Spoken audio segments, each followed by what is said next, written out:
Hello, Journey family and friends. It's Pastor John here, along with Pastor Dustin. Boom.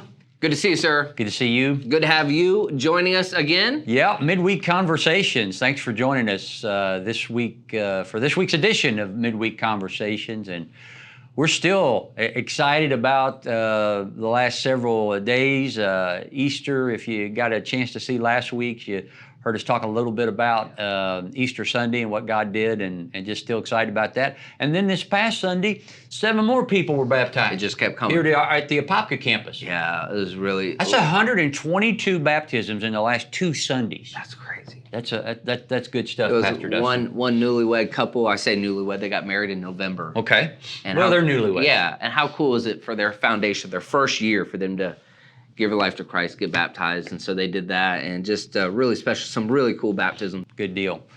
Well, we had a great start to a new message series that you kind of took the lead on developing that theme. I love it. It's about not having perfect families, but having healthy families. How to have a healthy family.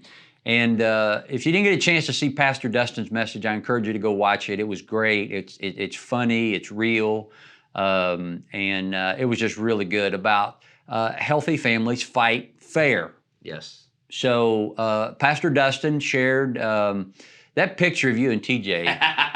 How old were you in that picture? I think I was 18 or 19 in that photo. TJ looks like a little girl. She does. What are you doing picking on her? I know. I mean, throwing food at her? Come Listen. on. Let me tell you something. That stone cold look she was giving you, dude, I was intimidated. I was going to say, listen, nobody would say what you said about picking on little TJ. She can hold her own. She is fearless. Yeah. And she brought it. I guarantee she definitely won that food fight and any other food fight we may have had afterwards.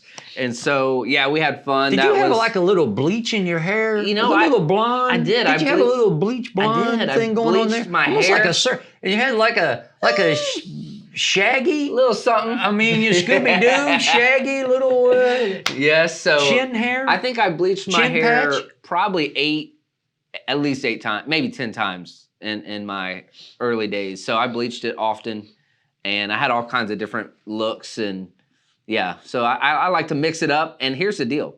That's who TJ fell in love with.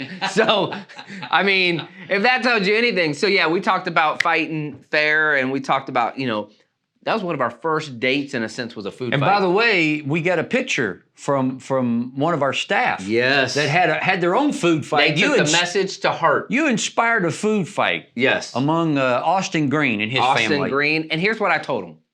He was making deposits, because I guarantee his kids will not forget that. Those were great deposits, and his family. Always, whenever you have any relationship, it's always good to play knowing that you're probably going to pound each other. You're gonna get into it a little bit. So always good to play. And then yeah, we talked about how foolish it was for us in our early years. We literally got into an argument over the color of our living room walls. Wow. Yeah. Is that not the dumbest thing? First of all, for me as a naive husband to think that I had jurisdiction over the living room. What kind of foolish person? Well, let me top that. I don't know. in dumbness. Okay.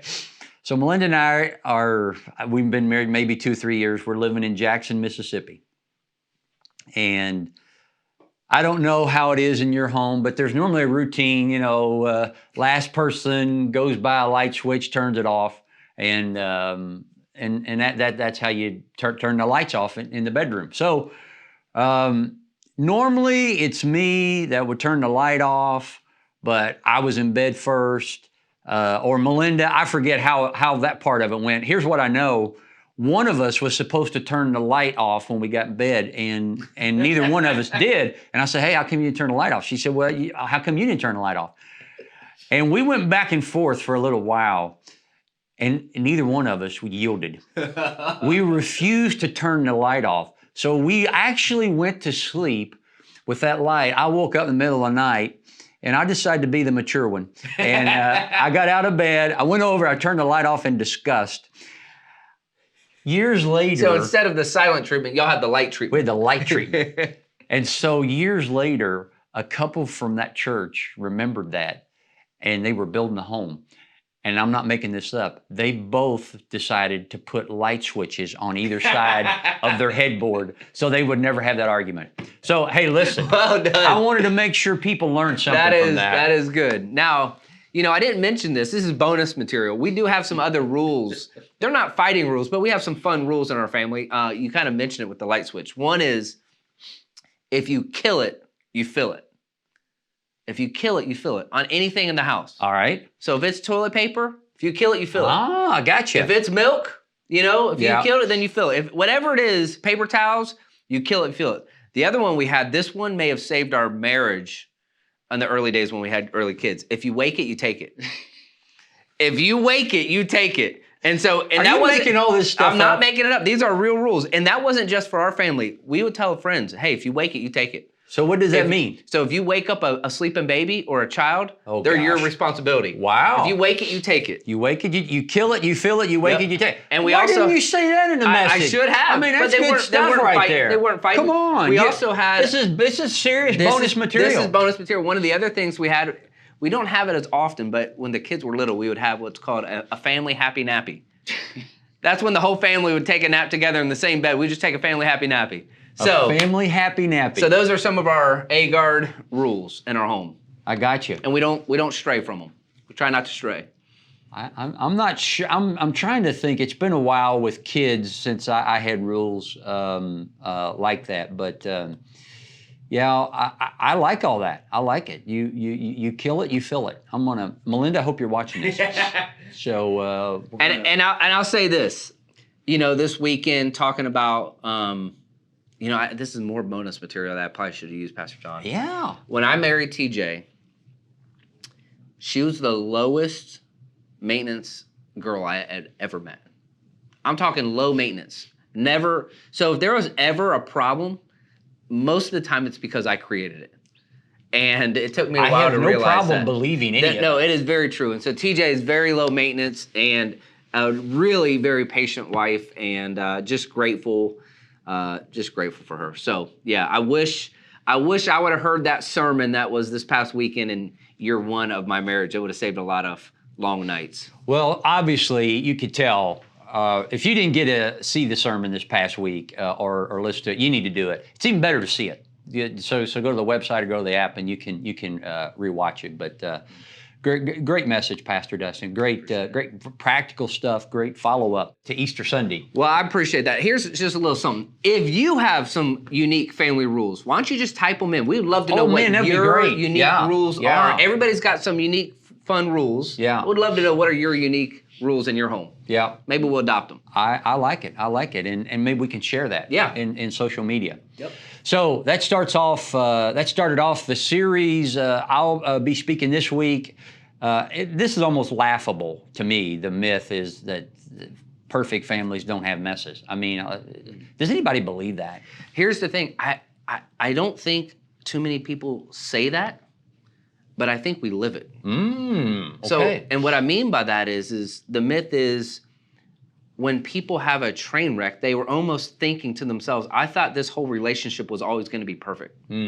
But guess what? Kids are going to run away. Kids are going to be disrespectful. Spouses are going to have a bad day or be stressed out. And parents are going to disappoint you. And how do we deal with those disappointments? Yeah. So that's more what... Gotcha. Well, we're going to look at what I call some great and not so great moments in the history of the family this coming week. I like it. Great and not so great moments in the history of the family. And we're looking at biblical families, but I think the application is pretty clear to all of us from that. So I'll be doing that this week. That'd be great. The myth of perfect families don't have messes. The truth is healthy families embrace grace and give grace. That's good. And that's where we want to live. So that'll be, but there's also something else coming up this Sunday at both campuses. Yes, we're excited. We have baby dedication happening this weekend. We're super excited about that. Always a special time when we get to dedicate the babies and see families, pray over them, bless them, love them. It'll be really special. Yeah. And both campuses have them, which is great. It'll be a great time. Yeah, we got several babies here at Apopka and a couple of families out at the Lake County campus. By the way, I was at Lake County this past Sunday.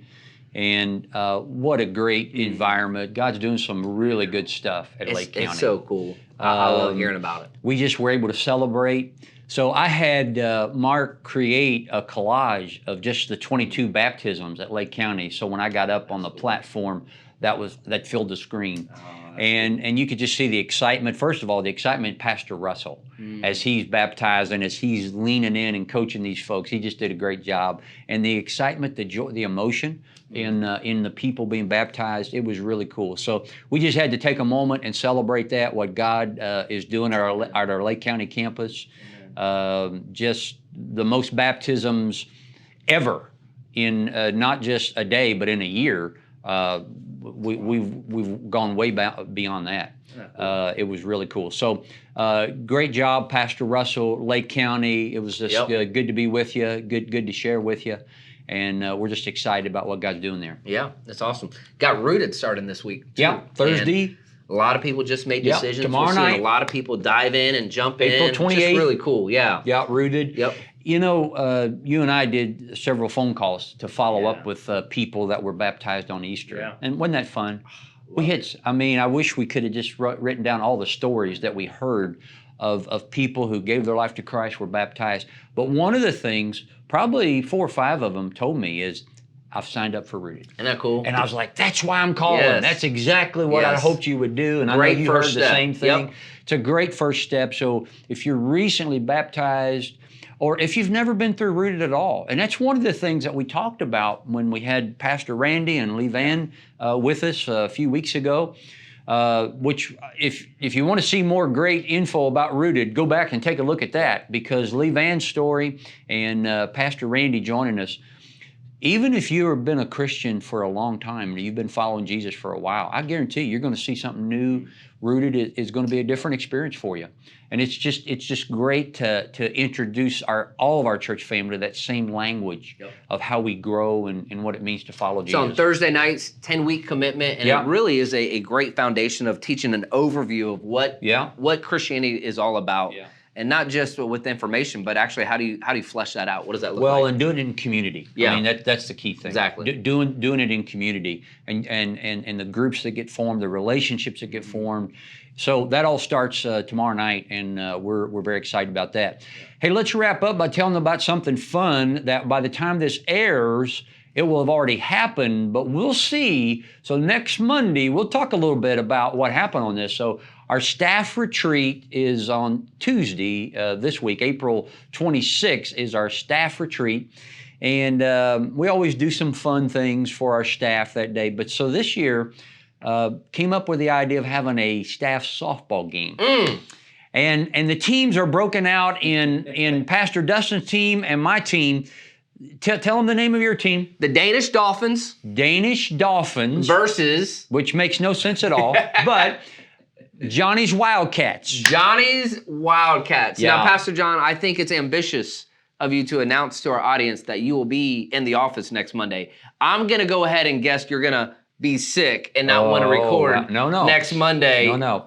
That's my guess. So the teams here, this game's taken on a life of its own. It has. There's a lot of smack talking, There's a lot of trash talking. The office is not the same right now. I mean, people are pitted. The Dolphins and the Wildcats. It's going to be a lot of fun. It's going to be a lot of fun. We're doing it right down the road at the Lake Fairview softball complex, so it should be fun. So next week when this airs, you'll know who the winner, who the victor is. Actually, when I saw the roster of who's on my team, I thought this got to be a joke. It's not fair. I mean, it's not fair because we're going to kill them. I mean, absolutely. Pastor John, I'm excited for you. I don't know if it's rock, paper, scissors, but Wildcats, Dolphins. Wildcats eat Dolphins, so.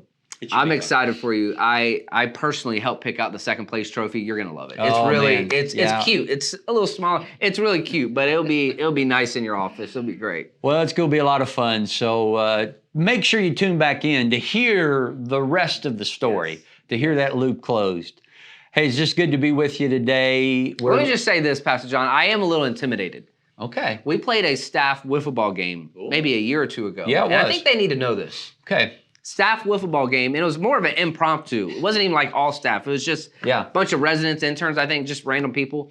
And it was like the Sandlot. You hit the game-winning home run, and the reason it ended is because you hit it on the roof. And you killed our last ball. That was the last time we played. The last ball. So I am a little intimidated. Literally, it was Sandlot style. You hit it on the roof and you ruined the game. We couldn't play anymore. We're going to have extra balls tomorrow or at the softball game. Yeah. I'm not anticipating doing that with the softball. I've never hit a home run in softball. I'm not the home run hitter. I think we've got a few on our team that might be able to do that. These fields are big. Okay, well, maybe not. They're pretty big, so maybe not. We'll see. So we're going to have a lot of fun with that. Yeah. Hey, we're having a lot of fun every day and loving the journey. That's so true. And love doing this with you, Pastor Dustin. Same. Good stuff, man. Hey, Grateful. I hope you join us this Sunday at Apopka or Lake County or online. We'd love to have you join us at 9:30 or 11:15 as we do part 2 of how to have a not perfect, but a healthy family. And as always, we're loving the journey.